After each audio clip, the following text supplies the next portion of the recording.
one of Adidas Original's softest systems ever implemented into a sneaker. And what I mean by that is most Adidas Original sneakers aren't comfortable. There, I said it. But it's actually a really good thing when you do come across Adidas Original sneakers that are comfortable. And don't get me wrong, I said Adidas Originals and not Adidas Performance. A lot of Adidas Performance shoes are fantastic. It blows the way of a lot of the Adidas Original sneakers. But in terms of Adidas Original sneakers, none of it is really concentrated on comfort. A lot of it is concentrated on style. And that makes sense because they're focused on streetwear. And for Adidas Performance, they're focused on comfort for long distance running and physical activity. But besides this is one of the more interesting systems I've ever worn from Adidas Originals. Now, this sneaker right here, after a year of using it, the durability of the sneaker really held up. The only damages that are on the shoe are all aesthetic. The first thing you're going to notice is that on the forefoot side, there's creasing. This creasing is very minimal. When I bend it forward, you'll see a little bit of creasing. And what I mean by minimal is that there's a lot of other sneakers, after a lot of bending right here at the forefoot point, it just ruins the structural integrity of the shoe. Some sneakers have materials right around here that if you bend it too much, it will eventually just rip out of the shoe. And that can be bothersome. But with a lot of Adidas shoes, they actually are able to think of ways to avoid that problem. So shout out to them for designing that. Another thing that you might find that is aesthetically damaging is the Boost. Boost is one of the hardest materials to take care of in the sneaker industry, I think.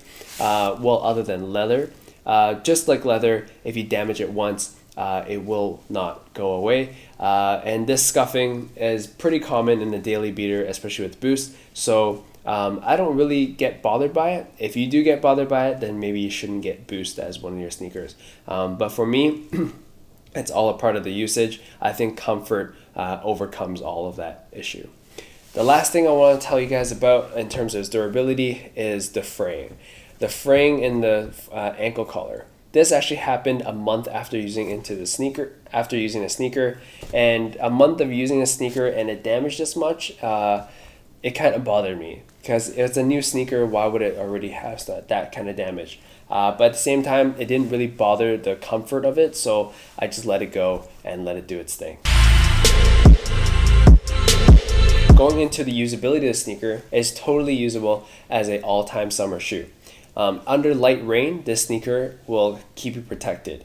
What I mean with that is the mesh right here in the forefoot is actually 2 layers. Underneath, there's an elastic layer very close to what the Disrupt has all around the shoe. And then at the top layer is this permeable mesh.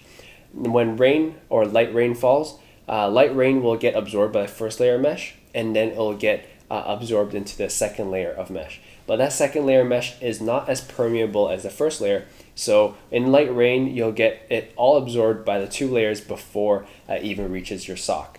So in my opinion, I think that this sneaker definitely holds up in light rain and light snow. When I went to Thailand and monsoon season, I don't know why I went during monsoon season, but either way, it was a beautiful country. And in that time, I was able to walk through really thick puddles with this sneaker. And the way I did that is actually by heel tipping into the puddles because of this thick Boost unit. Now the front part is actually quite low profile. You can see if I put my foot down, it's very thin here. But with the heel side, it's thick. So all I did was just use my heel side and tippy-toed or tippy-heeled through the puddles. I think this is a very usable shoe in most weather conditions. Just don't go through a blizzard or climb through a mountain and hike in like muddy piles and stuff with this shoe. You might be able to survive with it without getting your socks wet, but I think nothing beats wet socks. Wet socks are pretty gross. Now in terms of comfort, I think after a year of using it, it really holds up. I've never lost an ounce of boostness in the shoe. The thing that I think that kind of bothers me a little bit is the foot fatigue. And that only comes with wearing thick socks with the insole in. If you take out the insole and you wear thick socks, the comfort is there all day long and you won't get foot fatigue at all. But if you wear thin socks, you should put the insole in. I think that little bit of padding in the socks or the insole really helps with giving that structural integrity to the softness of the shoe. For example, if you sleep on a mattress that is completely soft all night long, you might wake up with body aches. And that goes the same with a sneaker bed that has a very soft bed.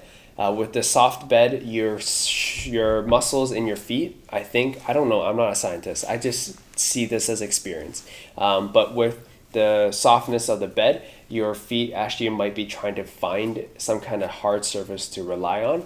So with the hard surface, without the hard surface, I think your foot starts to feel numb. So with the insole, it really helps if you have thin socks, and then if you have thick socks, you might want to wear it without the insole.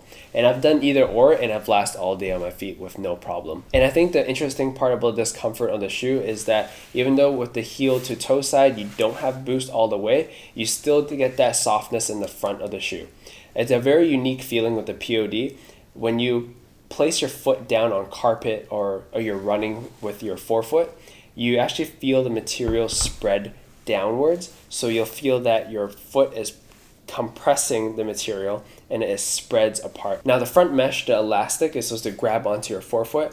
At the very beginning, if you wear a brand new P.O.D, you'll be able to feel that. But after a while, it loosens up a little bit. So tightening up the sneaker laces do help, but that elastic doesn't last forever. So that's something to be wary about. The bridge of the shoe is supposed to mold to your feet. I don't really feel it after the first few days of wearing it. Now this shoe launched in March of 2018, and after a year of this shoe being launched, it's already starting to die in terms of its hype. You can even see Adidas trying to clear out this sneaker model off their shelves. And in my opinion, I think that kind of sucks. What I mean by that is, if you can see the past year, you will notice that a lot of Adidas original shoes are going towards the bulky dad shoe trend. And the bulky dad shoe trend means that they're focused less on sleek athleisure looking shoes like this one. You can see this shoe is streamlined and looks like a race car, right? And it has this very futuristic look to it. And that's what really caught my eye with Adidas original shoes or Adidas shoes in general. A lot of it looks futuristic. In my opinion, even though a lot of people are vibing with the nostalgic look of the bulky dad shoe trend, I think that Adidas Originals has a lot for them to go forward with this sleek looking type of style. So for example, with their Future Craft shoes, they're incredible looking. Their 4D shoes, incredible looking. And they all look sleek and slim, and they still look like they're trying to go for a futuristic look. And it's minimal. So without all the extra material being used and all the other stuff added to the shoe, it can still look great. So I think Adidas would really benefit for trying to go more forward to shoes that actually have a sleeker look. But that's just my 2 cents and my opinion. You guys don't have to take it for anything but a grain of salt. Anyways, let me know how you guys feel about this shoe, if you guys owned it for a while, what you guys have on your feet now, and whether or not you'd buy this, because this is on huge slash discounts right now. I think on the Canadian website it's going for $90, so definitely go and check it out. It worked out for me for a year after using it. So anyways, let me know what you guys think. This has been Billyvisuals. You guys got visualized, and I'll see y'all in the next one. Peace.